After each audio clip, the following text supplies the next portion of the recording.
Well, there was a guitar auction the other day. You've seen a couple of videos of me looking at some guitars before the auction. I really should not have actually done those videos because some of you bastards outbid me on some things I really wanted. But I still got a lot. I might have bought 17 guitars yesterday.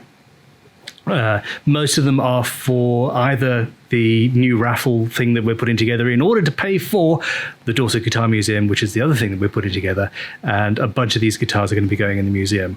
I said I would do it, and I have zero self-control, so here we go. Let's look at some of these guitars, shall we? Burn it.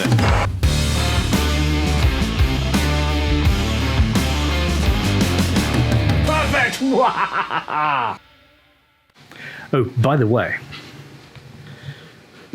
dailyguitarraffle.com. This is the new thing that we're doing. All of the guitars that I raffle off will be going through there. Everything that I build that is raffled will be through that platform, and it is there in order to raise the funds to set up a truly awesome museum of the electric guitar, which is something that we don't actually have in the UK.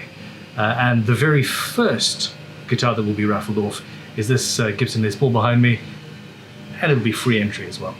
So that's not live yet, but go to the website dailyguitarraffle.com and sign up for the newsletter or whatever. There'll be something on there by that point, I'm sure, and we'll let you know when that goes live. So cool.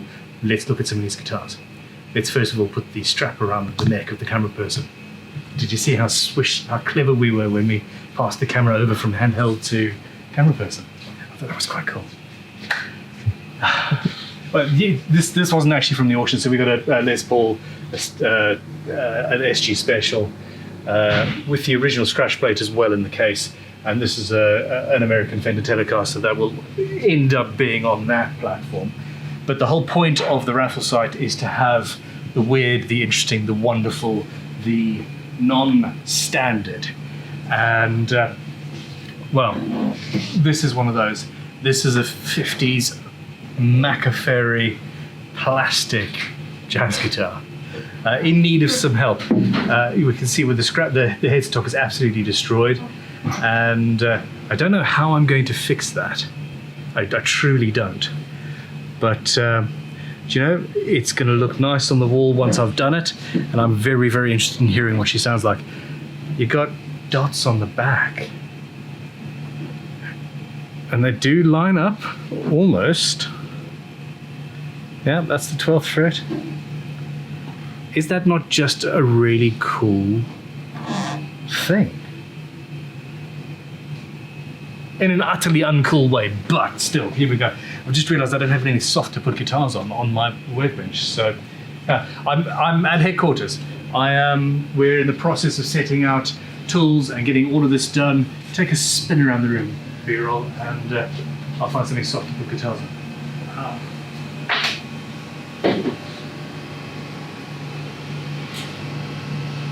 So this is very much a work in progress.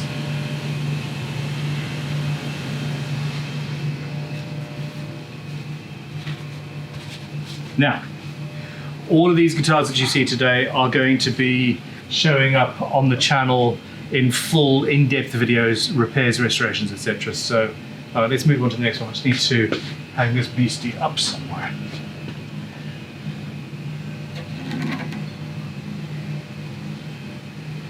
A plastic guitar that I love. Do you want to see another one?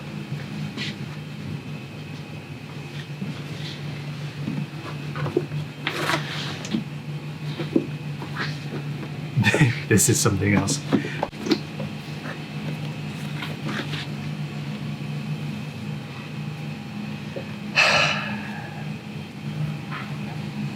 Airline, 1965. It's an Airline Resoglass.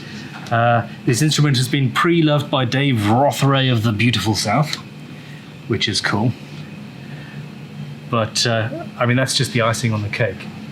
This is the collection for the museum, for the reference library even, is I'm currently concentrating on 60s, 50s, 60s electric guitars, random, interesting, cool things like this. And yeah, I mean, it needs some work. It does need some work. Look at that action. Ha! You can drive my ego through that. And it's a short scale guitar, which is something I've recently fallen in love with. So yeah, that is a highlight for me. This baby's coming home with me. Oh, forgot the certificate. There we go. All good? Yeah. Is that one not going in the raffle? No. So the raffle. Oh, I wanted that one. You work here at B-Roll. This is going to be on display in the museum upstairs, and it's not just guitars behind cases. It's guitars with a certain amount of supervision. Anybody's going to be allowed to come and experience and physically, want to see what this 1965 Airline does. Yeah. And as long as we trust you and you don't look a little too dodgy, most musicians look a bit dodgy. This is why I said reference library. It's about actually experiencing these things that most people don't see. No. Everybody sees Les Pauls and Telecasters and SGs and Strats and things. Those, you see them everywhere. You don't need to go to somewhere to look at those. Although, I would like an early 60s or 50s Strat, for example. And that's something to potentially aim towards. A 59 Les Paul would be great. But to go to a museum, to a place to visit these things, it's a different story. Okay, cool. Now, this one, Jolana Tornado. I'm not sure if this one's ever going to actually be restored. Look, it's falling apart in the case. It might be.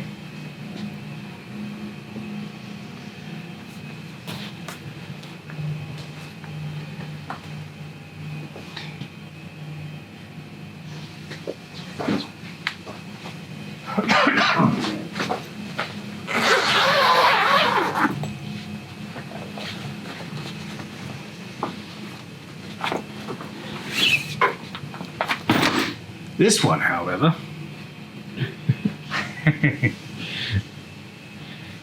is she not awesome? I am, I'm very, very excited. So one for spares.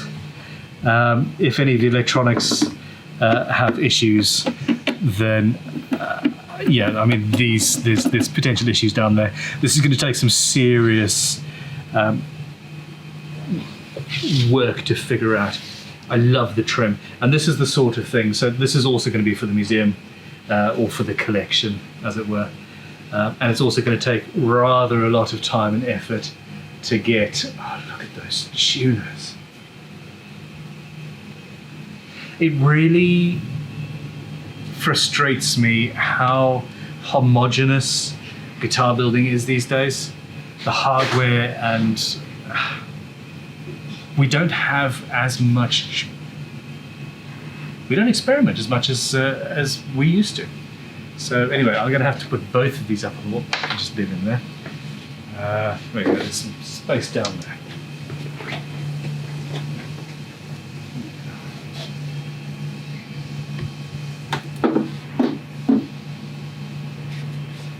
Okay.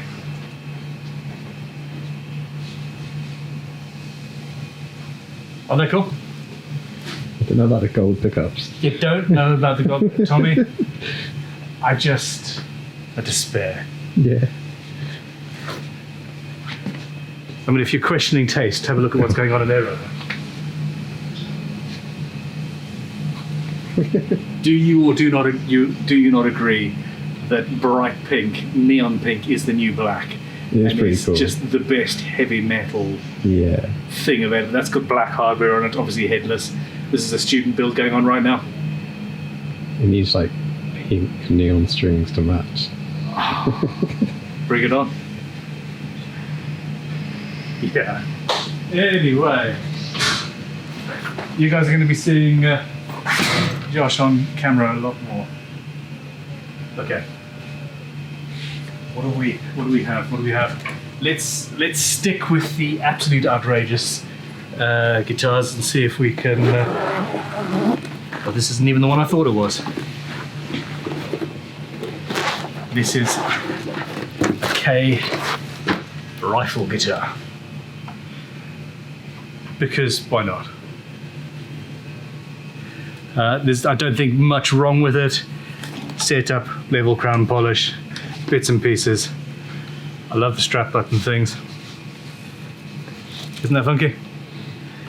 No? Yes? Maybe? Yeah. Tell me how many of you have owned one of these in the past.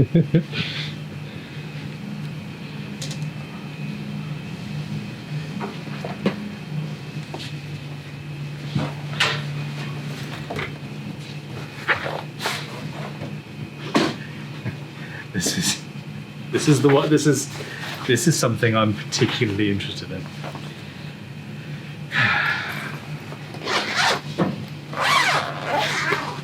Look, seriously, I don't mind saying that I fell out of love with guitars for a while. I have been building guitars my way. I've been doing my thing. I have for such a long time that it just became, oh, this is just a job. Through starting to build up this collection and through setting up the raffle site and experiencing guitars again in the way that I wanted to when I was 15, I am absolutely having the time of my life. Yeah, midlife crisis. There we go, everybody. This is incredible. It's also very heavy. Is this better than the gold, Tommy? Yeah, it is. I like this one. This is better than the gold. Okay.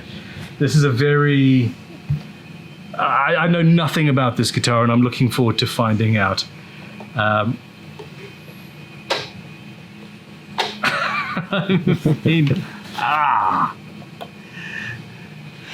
here you go. Look at that. Guitars used to come.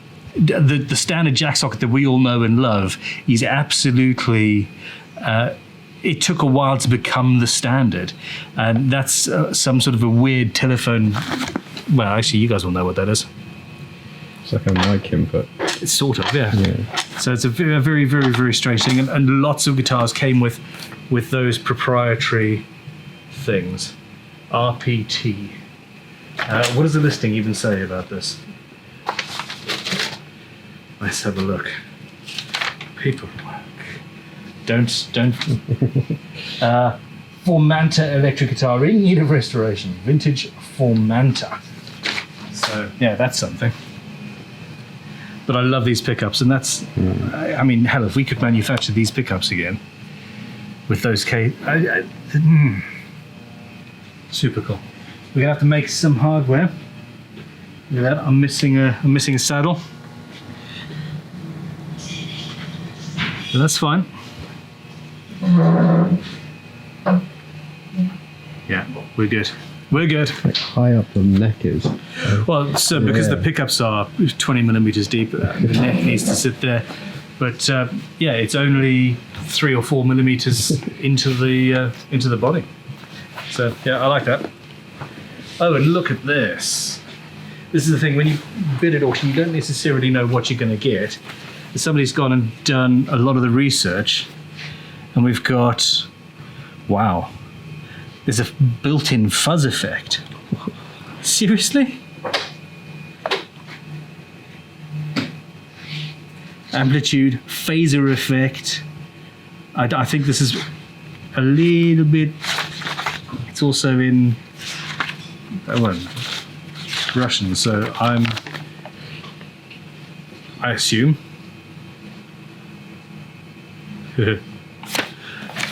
Okay.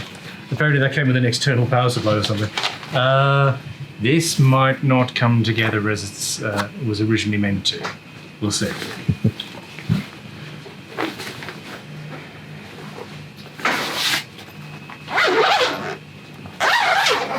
Are we having fun? I'm having fun. Okay. Now, I'm going to end on my favourite one. That's not that. As a UK guitar builder, I have always been a fan of Patrick Eggle, and this is a 90s Berlin Plus. I've always wanted one of these. It is going to be available. This is going to be raffled. So yeah, at some point I will take this beastie apart, fix it up, do some fret work, etc. But yeah, they're incredibly cool guitars, and Patrick himself is one of the... Wow, that's actually got an incredible...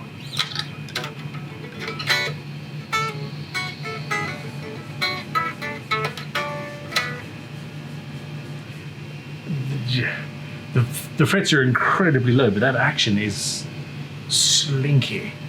Slinky indeed. Okay, so that might not even need all that much work. But you'll be seeing that on Daily Guitar Raffle at some point soon.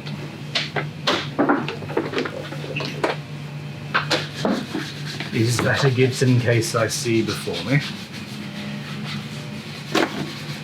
Now this is a 1976 Gibson, no, rephrase. This used to be a 1976 Gibson S1. It has been mauled, it has been changed, it has been cut, it has been, to some people, destroyed. But it is also, I mean, are those pickups not cool as well? It is also a very interesting project. Now, Trogley did a, look at the knobs. He did a video looking at this auction beforehand. And this is one of the guitars that he picked out as being very, very interesting. I want to get in touch with him and see what, so yeah, we've got the bridge and tailpiece, there's tuners, and they're really cool tuners actually as well. I'm really interested in what Trogley has to say about what I should do with this guitar. So this is also going to be a project. At the very least, I need to remake this scratch plate because this wasn't particularly well done. I could definitely do better than that. But I would like to stick with what the final owner of this guitar envisioned. I would like to, albeit right-handed rather than left, I'd like to keep the sort of double cutness as a unique and interesting guitar for the collection. I think for the collection. We might raffle it, but I love it. I think it's cool. So yeah, there we go. Okay. Now, just hold your horses, because there was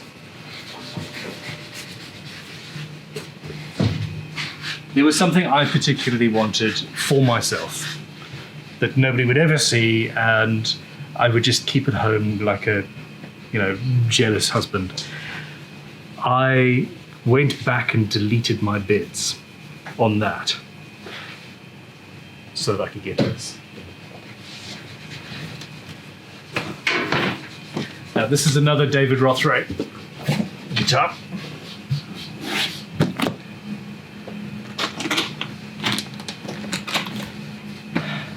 And I don't mind to say that I'm, incredibly excited. 1961, I think it was. Hofner 191 double neck. And this thing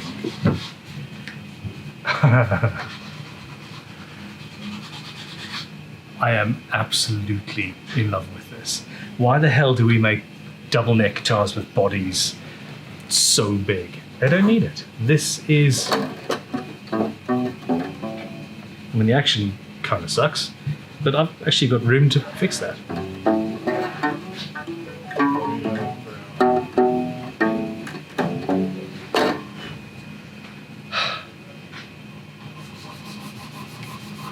I'm in love.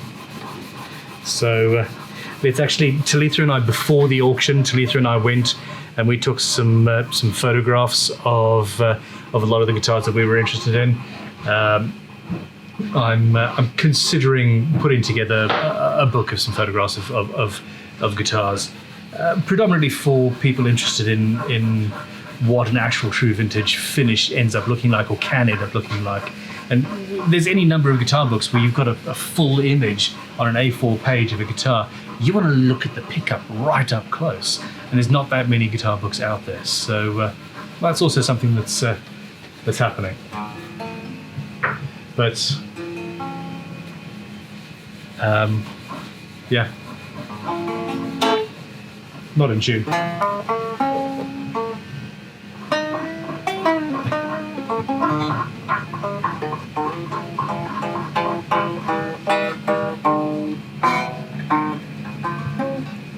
Oh, there we go, that's what's wrong.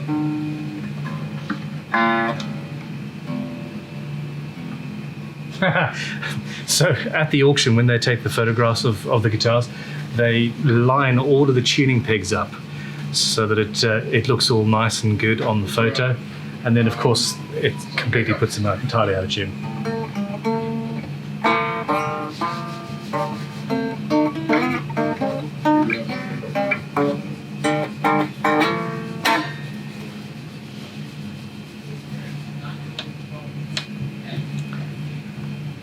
I don't know how we've done it. I used to love my life. It's even better now.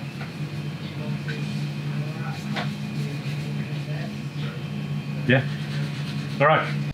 Click like, subscribe. Obviously, this is not the normal sort of content we do. Normally, I'm actually taking a guitar apart or building one. If you like this sort of thing, let us know. There is going to be more building. There is going to be more repairs, restorations. There are going to be more tips and tricks and not tool restoration videos, but how to use Crimson tools and things like that. There's going to be stain tutorials and all sorts of things going. With the building out of this studio, we're also getting to the point where we're going to have other people who work with me on your screens. So, yeah. Importantly, go and check out Daily Guitar Raffle, please, because that is what is going to fund this museum, and I'm hoping that's actually going to be something that we can get open in the not too distant future. At the rate that I'm buying instruments. Your judgmental face. I like it. I don't like you. Dude. I think I like it. You crinkled up your nose like... I know, because it's got two necks. There's too many parts to that. Okay. Stay filming. Okay. Stay filming. So, what? How about where's that Russian thing? Here's the Russian thing. Oh no, not Sean, what do you think of this beastie? Oh god. It's so cool. Oh, that's disgusting. Look at the shape. In a good way. Oh, come yeah, on. a little bit. Built-in fuzz, built-in, what was it? There's phaser. I think there's a built-in phaser apparently. Russian Bigsby. Nice. I Built-in mean- phaser. Ah, that's cool. Is that not just cool? Okay. It's awful. It's so bad. Okay. 60s airline. Oh, they're another button press, aren't they? This is another plastic guitar.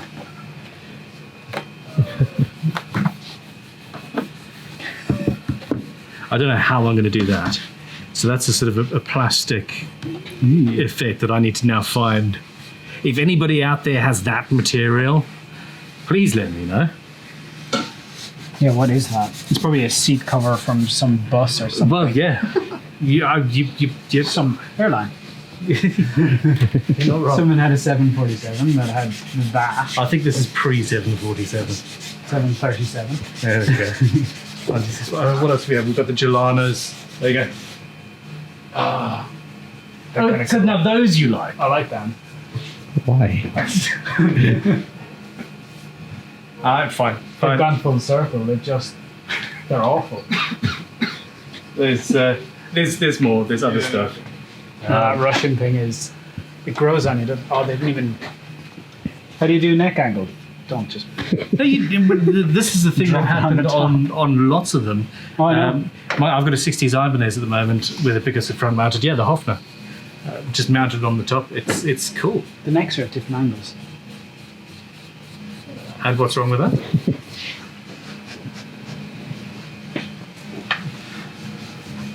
It was done very much on purpose. In fact, you know what? I've built it to a neck before where I put the necks at different angles. Yeah, so you can see the one behind it. So you can see what you're doing. Yeah, no, absolutely. Yeah. Think about it for 5 seconds and it makes sense, but it's shocking. And this is our teacher at Crimson Guitar School. I mean, man. No, I'm very excited. I can't believe you crinkled your nose up. Of course I did. Dude, I There's love that so guitar. many friends. That is the highlight. That is the absolute highlight of the auction for me, and I bought 17 guitars. Anyway, speaking of teaching. Yeah, you've got a bunch of students at the moment. And it's Friday. And it's Friday.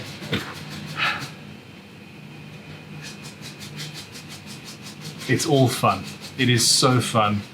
And yeah, guitar building, guitar collecting, just being into this is of benefit to my mental health and to yours. Thanks for watching. See you guys soon. Tell me which one you like. Which is your favorite and least favorite, and which could I not pay you to take away from me? That could be fun. Goodbye. 2 plastic guitars.